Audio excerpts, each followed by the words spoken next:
اتنے بڑے جہاز کو کنٹرول کرتا ہے۔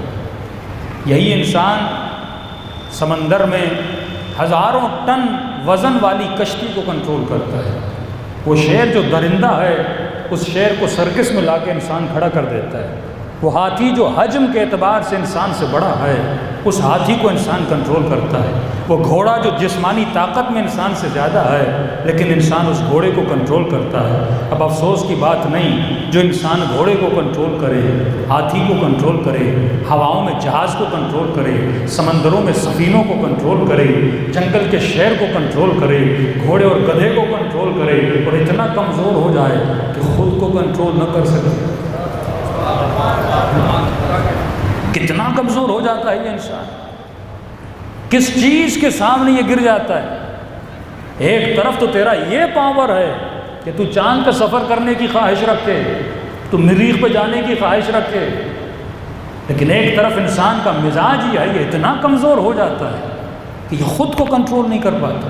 یعنی اپنے باہر جتنی چیزیں ہیں ان کو کنٹرول کرتا ہے لیکن اس کے وجود میں جو سسٹم ہے، اس کے وجود میں جو کائنات ہے اسے کنٹرول نہیں کر پاتا۔ باہر کی کائنات پہ تو حکومت کرنا چاہتا ہے لیکن اندر کی جو کائنات ہے اس پہ حکومت کون کرے گا؟ تو اب اللہ یہ دعوت دے رہا ہے کہ اے انسان، اگر تو دنیا میں آیا ہے کسی ہدف اور مقصد کے لیے آیا ہے۔ میں مختلف معاشروں میں آج کل گھوم رہا ہوں تو ڈیپلی اسٹڈی کر رہا ہوں۔ آج ایک مسلمان کی زندگی میں اور کافر کی زندگی میں کوئی فرق نظر نہیں آ رہا۔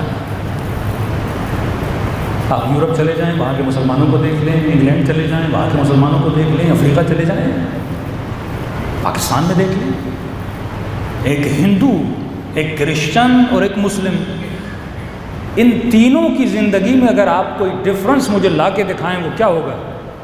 پہلا ڈفرنس یہ ہوگا مولانا ہم محرم مناتے ہیں، وہ نہیں مناتے۔ دوسرا ڈفرنس یہ ہوگا مولانا ہم مسجد جاتے ہیں، وہ چرچ جاتے ہیں۔ تیسرا یہ بولیں گے وہ مندر جاتے ہیں، ہم مسجد جاتے ہیں۔ لیکن سوال یہ ہے صبح سے شام تک جو ہم زندگی گزارتے ہیں اس زندگی میں اس کی اور میری زندگی میں فرق کیا ہے؟ ایک چائنا کا بہت بڑا بزنس مین کہتا مجھے آپ مسلمانوں کی سمجھ نہیں آتی کہ ہوا کیا ہے؟ کہ جب یہ چائنا آتے ہیں تو ہم ان کو کھانے کے لیے بولتے ہیں، کہتے نہیں حلال فوڈ، حلال کھانا دو ہمیں، کچھ نہیں کھاتے، گوشت نہیں کھاتے، ڈرائی فروٹ کھاتے ہیں، پھل پودے کھاتے ہیں، یہ چیزیں کھاتے ہیں۔ ہم نے کہا کیوں نہیں کھاتے؟ کہا نہیں ہمارے دین میں منع ہے، حلال کھانا ہے۔ اور دوسری طرف ہمیں آرڈر دیتے ہیں کہ بھائی 5000 شرٹ پرنٹ کرو اور اس کے پیچھے لکھو میڈ ان ترکی، یا کہتے یہ چیز ہمیں تمہارے دین کی سمجھ نہیں آتی۔ ایک طرف حلال گوشت کے پیچھے اور جو شرٹ چھپوا رہے ہو اس کے پیچھے تم غلط نام لکھوا رہے ہو۔ کیوں؟ کیونکہ ہم نے دین سمجھائی نہیں۔ ہمارا دین کھانے پہ آ کے ختم ہو جاتا ہے۔ دین یہ ہے کہ بھائی نکاح کس سے پڑھوانا ہے، مولوی شیعہ ہو یا سنی ہو، یہ جھگڑا ہوتا ہے۔ جنازہ شیعہ پڑھائے گا سنی پڑھائے گا، یہ جھگڑا ہوتا ہے۔ اور شیعوں میں آ جاؤ تو تقسیم ہو گئی، نماز جنازہ کون پڑھائے گا، ولائی مولوی ہو غیر ولائی مولوی ہو۔ بات یہاں یعنی یہاں تک ہم شیعہ ہیں۔ جب جنازہ قبر میں اترتا ہے وہ یاد آتا ہے، نکاح کے وقت مولوی یاد آتا ہے، لیکن نکاح کے بعد تم زندگی کیسی گزار رہے ہو؟ تمہارے بچوں کی جو لائف اسٹائل ہے اس میں اور ایک کافر کے لائف اسٹائل میں کیا فرق ہے؟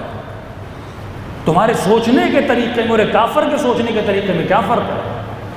ایک یہ زبان ہے جس نے لا الہ الا اللہ کہا، ایک وہ زبان ہے جس نے لا الہ الا اللہ نہیں کہا، تو اس کے لا الہ الا اللہ میں اور اس کے لا الہ الا اللہ میں فرق کیا ہے؟ فرق یہ ہے اس نے کہا نہیں، اس نے کہا ہے، لیکن جب لائف اسٹائل دیکھی جاتی ہے تو دونوں کا لائف اسٹائل سیم ہے۔ جو اسے چاہیے وہ اسے چاہیے، اس کو بھی آئی فون چاہیے، اس کو بھی آئی فون چاہیے، اس کو بھی بڑا گھر چاہیے، اس کو بڑا گھر چاہیے، اس کو بھی برانڈڈ کپڑے چاہیے، اس کو بھی برانڈڈ کپڑے چاہیے۔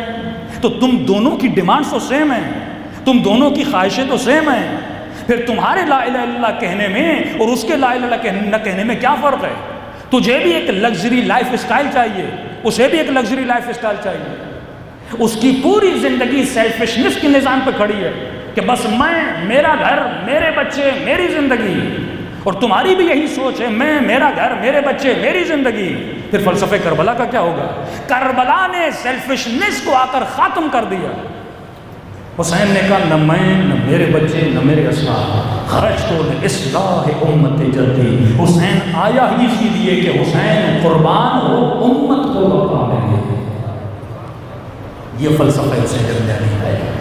مطلب لا الہ الا اللہ کا مطلب یہ نہیں کہ بندہ زبان سے کہے، لا الہ الا اللہ کا مطلب یہ ہے تو کائنات کو کس نگاہ سے دیکھ رہا ہے۔